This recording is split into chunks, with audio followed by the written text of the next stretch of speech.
Hello, everyone. I hope you're having a great morning. And I will start with my brief introduction.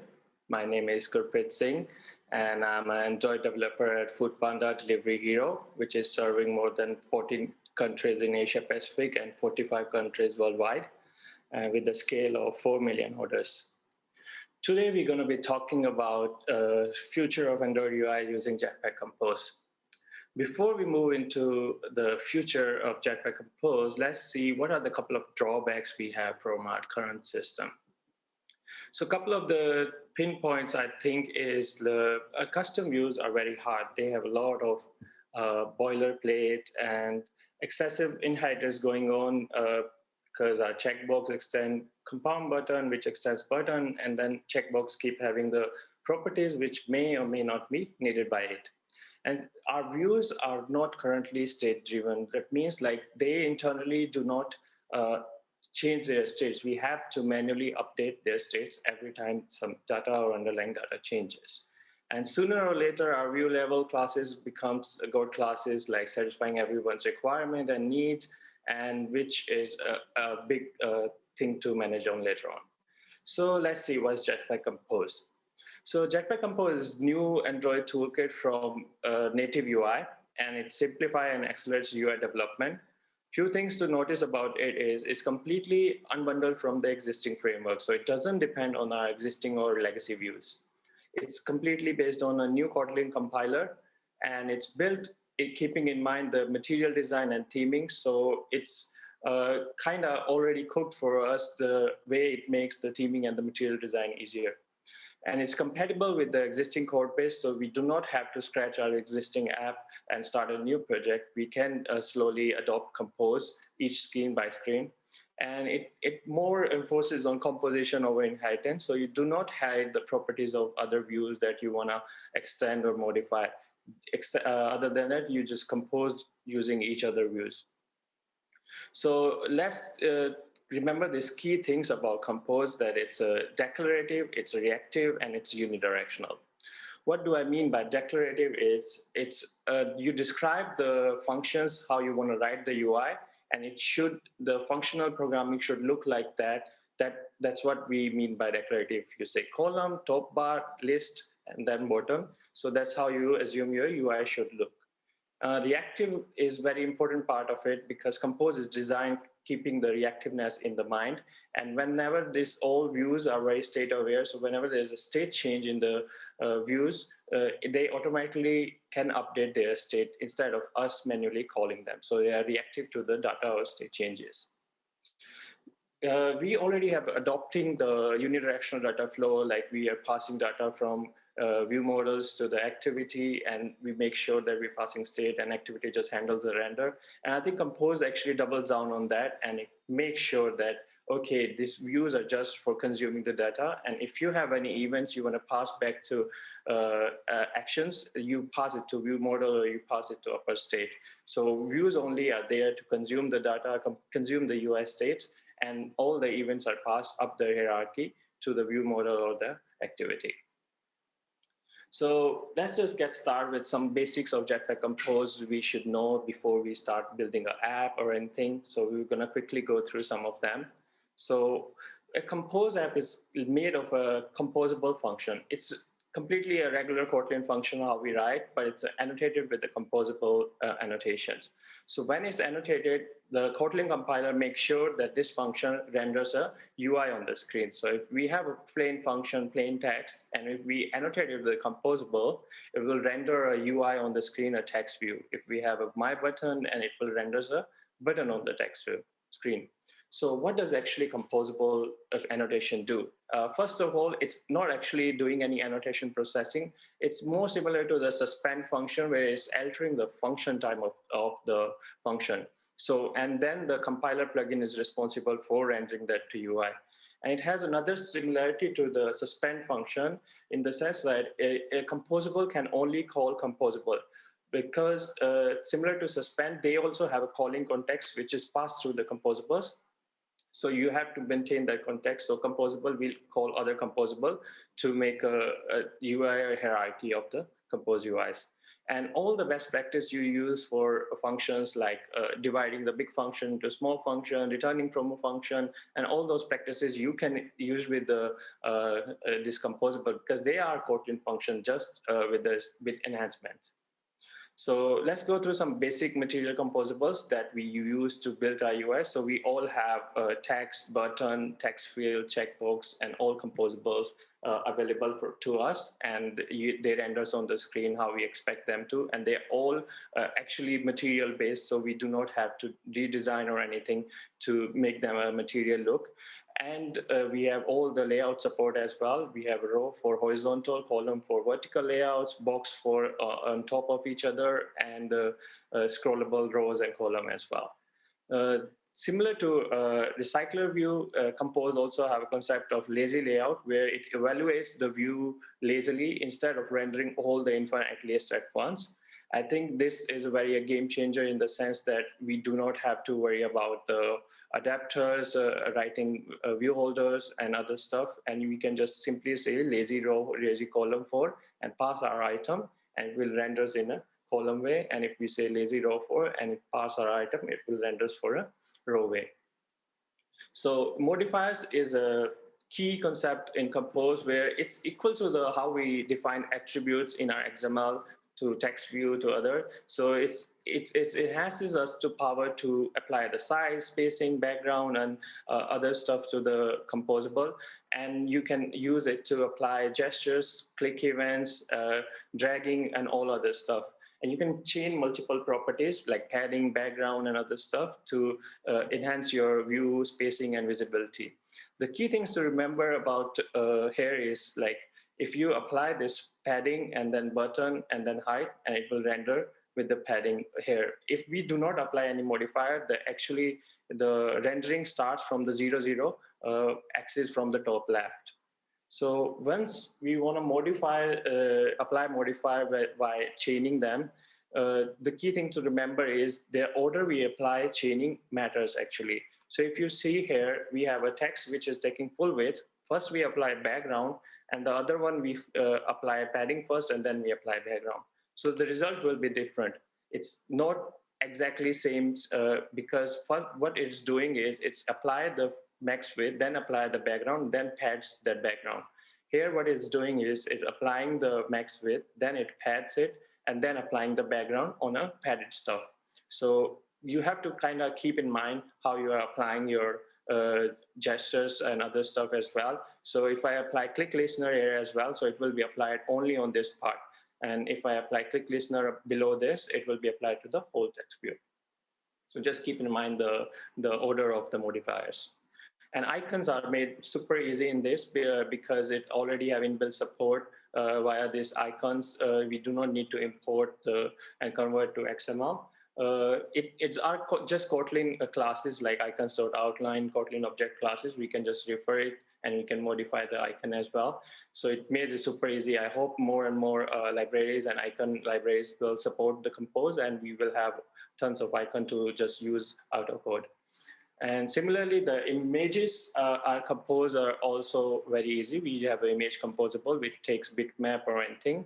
And there's already a third-party support for Glide, Picasso, and Coil, and which is very great. I mean, our community is adopting it very fast. So if you see there's an image, you pass the scale type of the image, you pass bitmap, or if it's a Coil image, you pass the URL. And once you can see here, the curious thing going on the modifier is I apply for size for both. And here I chain another modifier saying clip to circle shape, and it will just simply do the circle shaping on that modifier. Let's learn about how you make multiple complex screens. So you can just think of Compose function as Legos. So how we combine Legos to make a complex house, Lego man.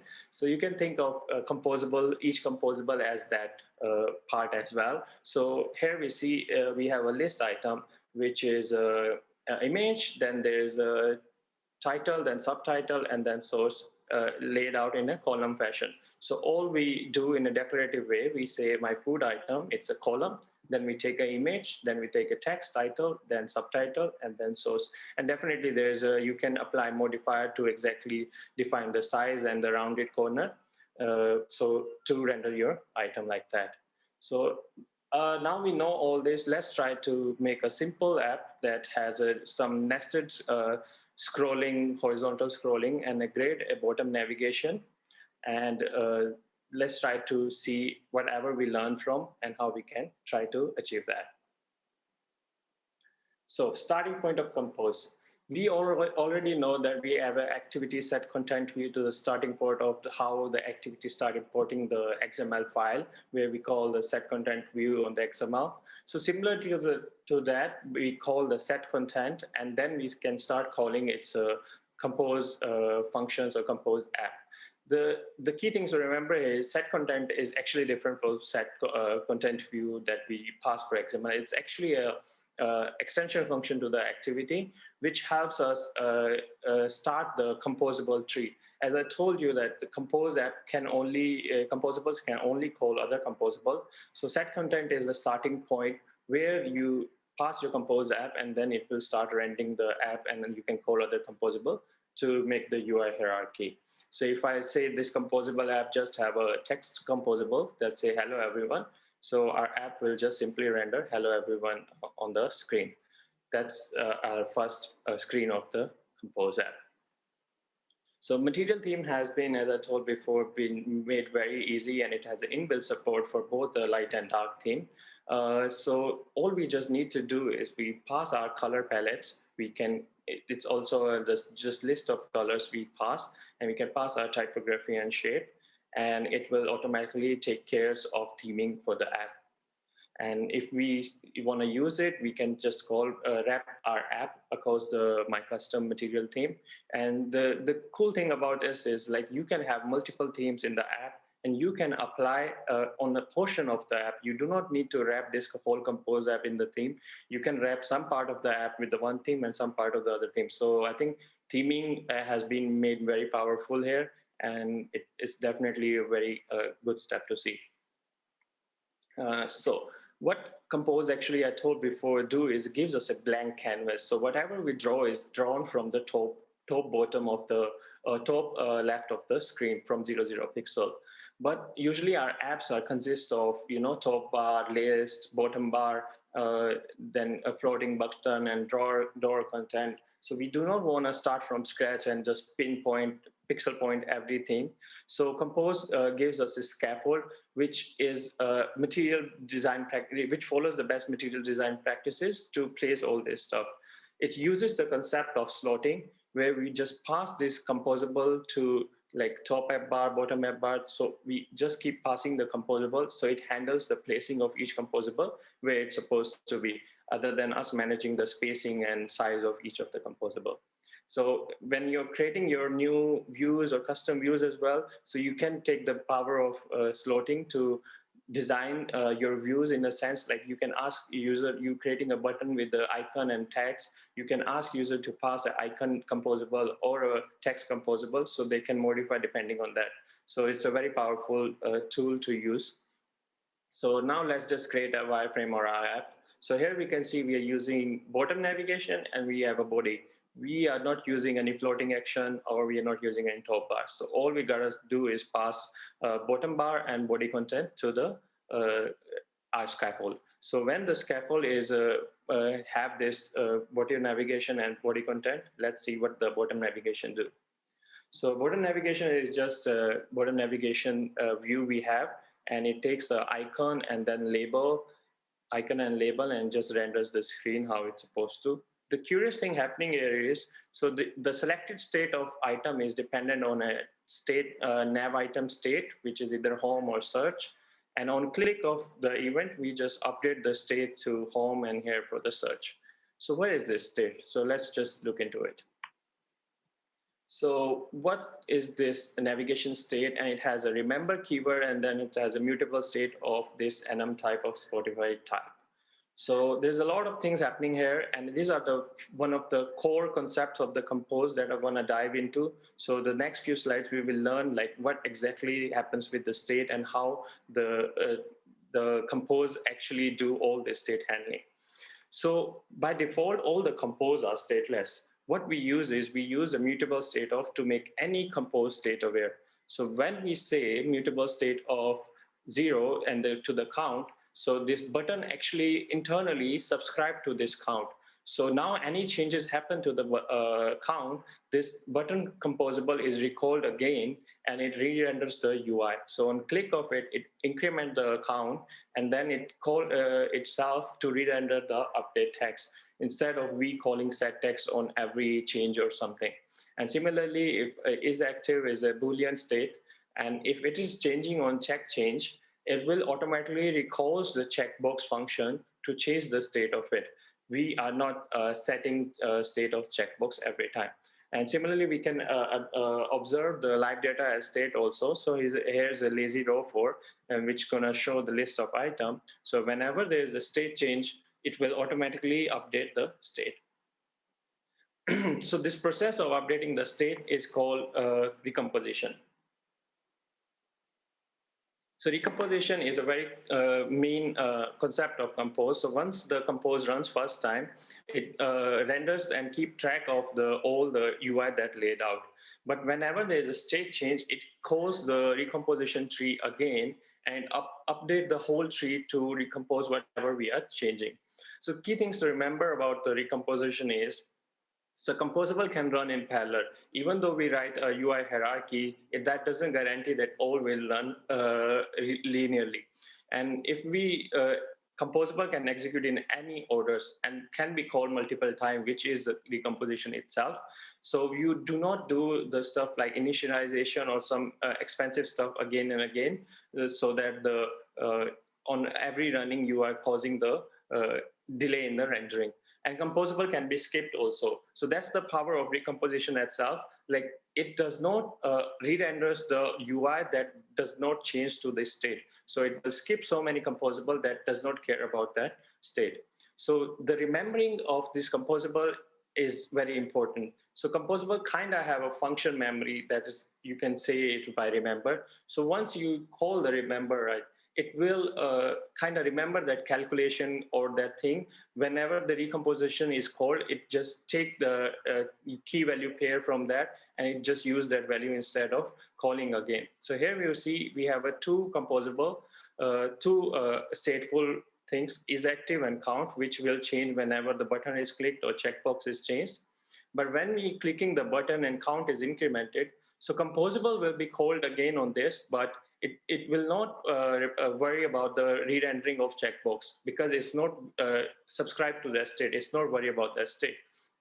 And similarly, here we are doing a state immutable change, like we are formatting a currency when we get a price, and this is an expensive task.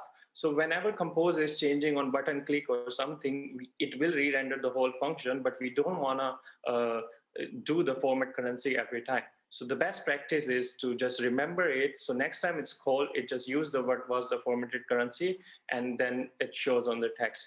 Unless the currency changes, it does not need to re-render the text again. So that's the power of composition to improve the rendering as well. So now see, we know, let's see bottom navigation in action. So we have a state, and it's both consumed by bottom and body content. And now we see whenever I press the search icon, it will set the state to the nav of type search, and bottom navigation will update its value because it's selected on the search type.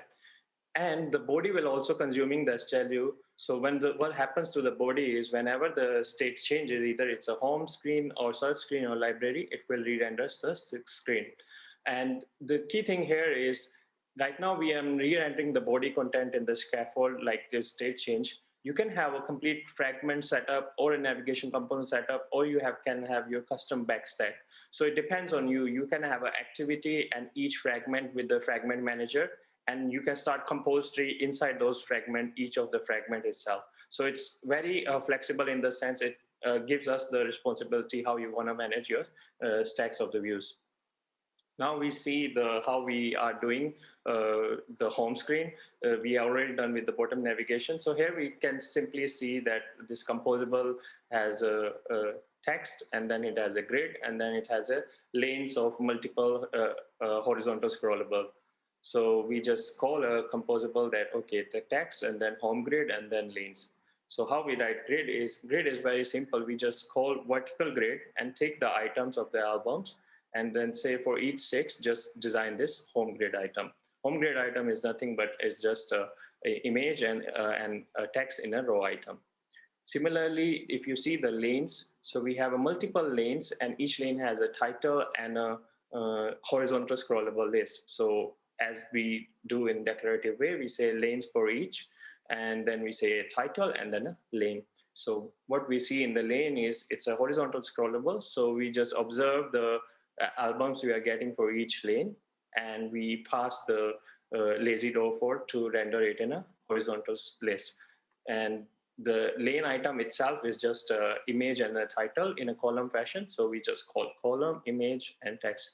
That's pretty much we use to write the lanes. So if you see in an Android perspective, it's actually a nested view, nested scroll view, which have multiple recycler views as well as a grid on the top as well. So search screen also is very similar to have a grid item and then a search bar. So we say, okay, it has a search bar and then grid item. And grid very similarly albums for each, and which we design the grid. And whenever there's a data changes, it will design the grid. There's some special stuff happening here is if you see the image, and here we can see the image is aligned at the bottom, and then this draw layer function, which is the power of modifier, is just we're transforming it to whatever angle we want. And this gradient is applied by simply using the horizontal gradient modifier. The key thing to notice here is the gradient is actually taking the background from the poster itself, which itself can be an expensive task because we are reading the bitmap, we are finding the dominant color. So that's where the power of remember comes. So what we do is we take the image as bitmap and we get the dominant color, and then we remember it by the album ID. So whenever there's a multiple compose code, we do not need to worry about that. It will always remember first time when it calculated the gradient for that album particularly. And then it can be easily applied. So remember is a very key important things to remember use in a composable, and always make sure that it helps in the rendering performance itself, because composable is called multiple times throughout their life cycle. So let's recap what we wrote for these two screens. I mean, you can see we just had a first home grid and then lanes. For grid, we just call vertical grid and then took the 6 item. For lanes, we just call lazy row for each lane item. For search grid, we similarly call the search bar and search grid. And for the grids, we just say, okay, it's a grid of album and each album item. So that's all the code we had to write for doing all this compose stuff. And you can, if you are experienced with Android development, you know how much work would be handling the bottom navigation, writing the XML for us, writing the stage for bottom navigation, and other stuff would take a lot of recycler view and view holder as well. So that's where it actually meant that it accelerates the Android development. So a couple of last few points are, so you can use Android views in Jetpack Compose. So whenever you want to use Android text view or anything in Jetpack Compose, you just pass it in a Android view, and you use the remember to initialize that view. So whenever this composable is called multiple times, it just use the existing text view. It's important because so many views that like add view or map view are very expensive, and they may or may not come to compose very fast. So it helps us to make sure that we can use those views, or you have custom views designed for your system already, and you do not want to recreate in the compose. You can simply use it, like here I'm using the add view and just passing it to the view block. And vice versa also, Jetpack Compose can be used in existing app well. You do not need to start a new project from scratch. You can just simply add this compose view to your XML. So once you have a compose view, similar to activity, it gives us the power to add a set content to it. So you just get the reference to the compose view via binding or via find view by ID, and just call the set content on that, and then you're back to the compose world. that easy it is. So you can move fragments or screens, small screens, and part of it. So you don't need to worry about starting a brand new project for just Compose only. And animations are actually made very easy in Compose. You just call the animate properties you want to change in. Like you want to change the size, just you wrap it in the animate and it will take care of that. So here you see if pizza selected is a mutable state. If it's changing, I'm say if it's pizza selected, then 250 dp. If not, then it's 100 dp. All you gotta do is just wrap it in the animate and it will take care of it. And you can apply these kind of small animations to size, position, and colors.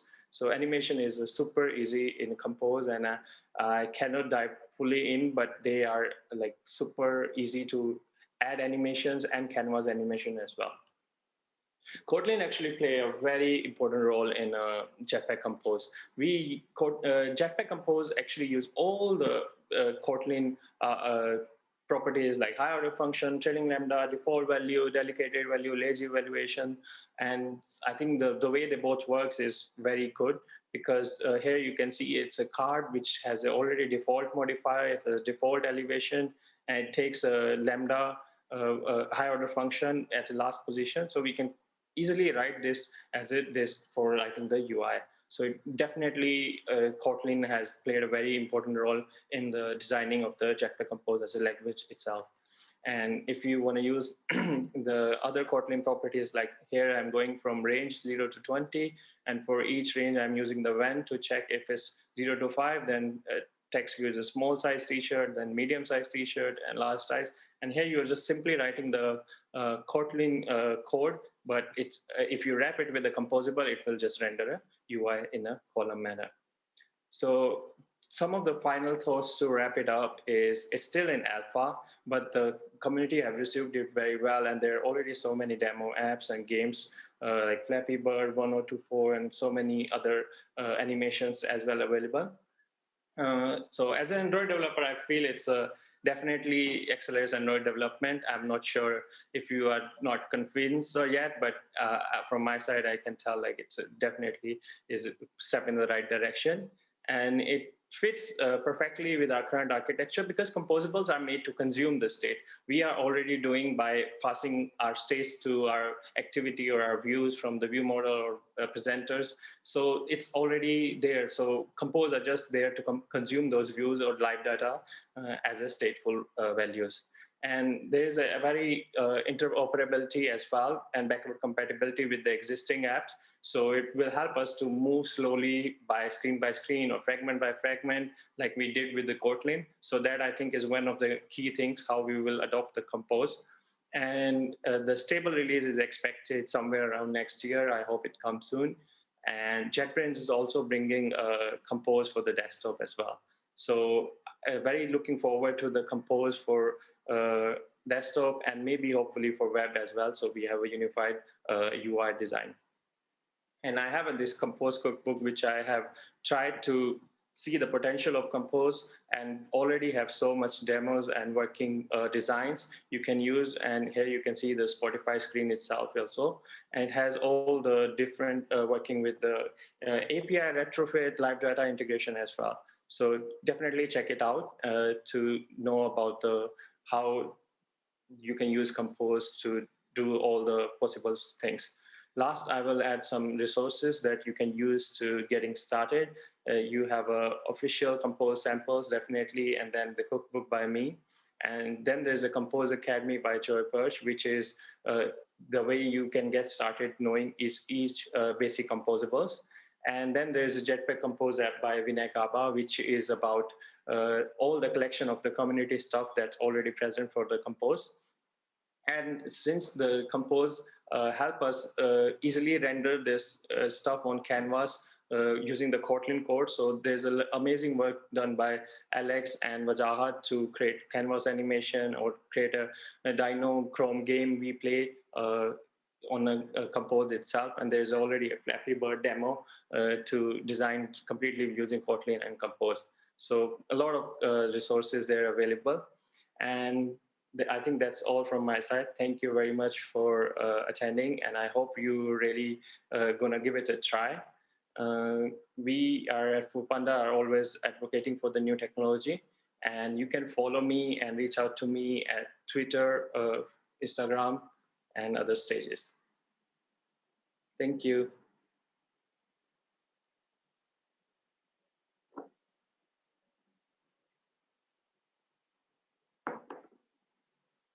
Okay, let's go through the questions. So what about the inflation time of a complex UI compared to the XML?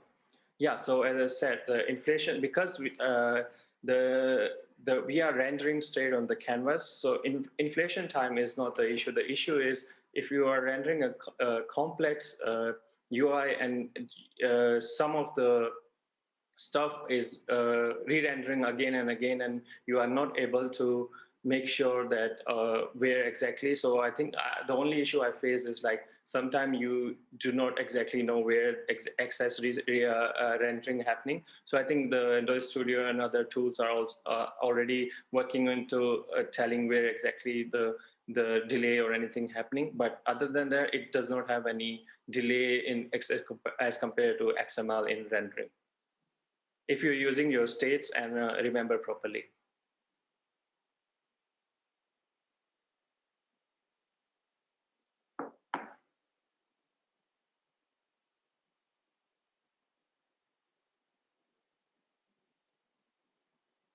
Oh yeah, so there is already support for accessibility, and they, as I said, all the designs are done keeping the material design and other stuff in mind. So there is support for accessibility in the designing and the layouts, and but I'm not sure which exactly accessibility you meant, but I think Google is very aware of this, and they always keep constantly thinking to make sure that we have accessibility support for all the Compose views we are providing.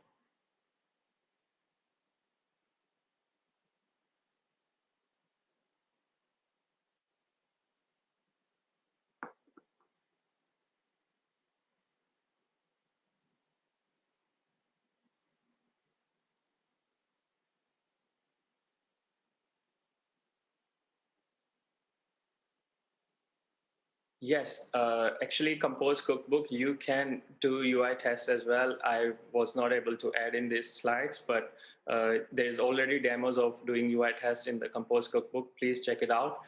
Yes, it's exactly like you just get the views by the tag, and then you just perform the actions on it, and it's even more easier than creating your views or accessing your views.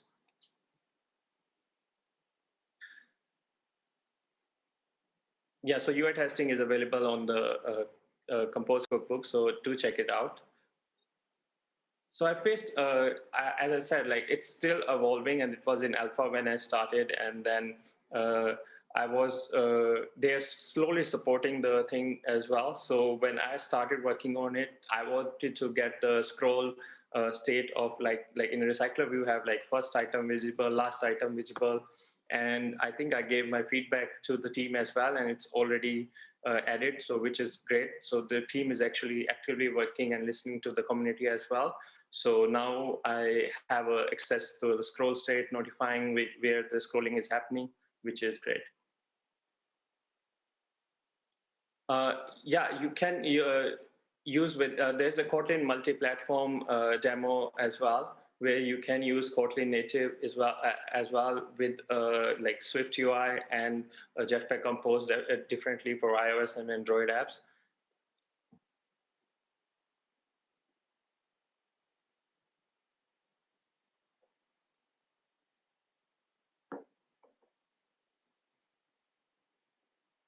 And other challenges, if I may say, was, yeah, mostly making sure that your views that you're using is not re-rendering a lot, and making sure what you are like. I in the demo I showed like I am remembering I'm getting the gradient. So you have to remember that and make sure that you're not doing any expensive task on the recompositions.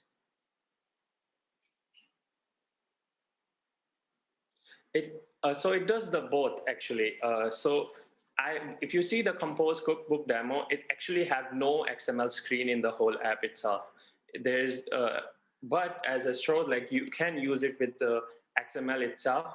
But yeah, if you want to design the app itself from future, you can completely avoid using XML.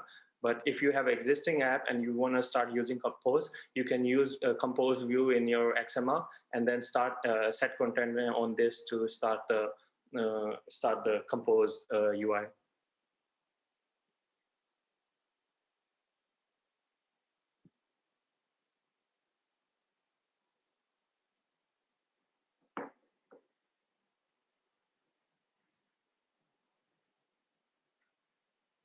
There's a lot of incoming changes coming to the Compose. It's still in alpha. So I would suggest if it goes, usually we start using most of the Android API when it goes in beta. So I hope the beta will be, the alpha is very stable as well, but still there is the incremental changes coming to the API.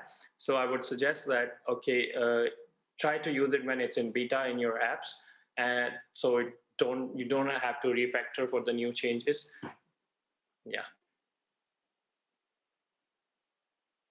Yes, it's easier to build complex layout. Like even if we use constraint layout, we are when we are inheriting it in the activity, and we kind of a lot of cohesion going on, even though it feels like a separation of concern. But what we are doing is we're writing constraint layout in the XML file, and we are importing all in activity, and then doing all the binding stuff. If you want to create and here you use the constraint layout just in a Kotlin way, and it completely easier to use and to.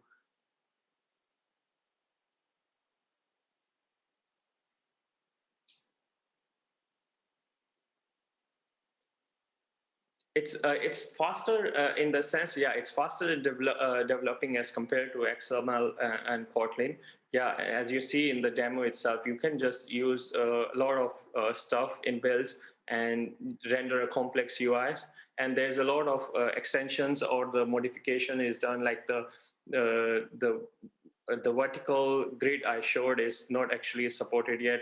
You can just create a vertical grid which support a multiple counts and other stuff. So it's definitely supported. Make it easier to make complex UIs as compared to XML. But yeah, that depends on the use case as well, like how complex we're talking on, how fast you comparing the timing. Like if you want to just use linear layout in writing a button, so I think it's going to be same for both. Is there another way to adjust UI?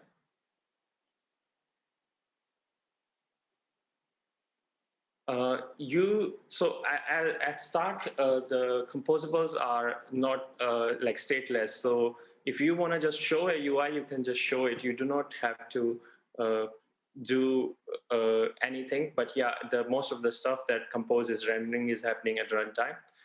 So it will have, you will have a but if it has any syntax or other error, you will get a compilation issues, because it will the Kotlin compiler will check if all the views are abiding by the rules. But yeah, so there's a stuff happening on the runtime as well while rendering the views. But I think it's the same for the XML as well. Once you import an activity, whatever you do on the views uh, uh, is done accordingly. Oh, so yeah, UI previewing is actually very fun to do. So all you see the composable functions, right? The only thing you gotta do is just annotate with @preview. It will show in your Android Studio. But yeah, you have to use Android Studio Canary for that, or the latest update. So yeah, it's very fun. We don't have a XML view, but you just call annotate with the @preview. You will have the preview. And the cool thing about Compose is with the animation, you can have access to see animation as well, and you can interact with the preview too. So preview is one of the key part, which is being part of the new Android Studio, and looking forward for more into that. But yeah, it's very easy to do. Just annotate any composable you wrote with the preview. You will be able to see what your UI going to look like.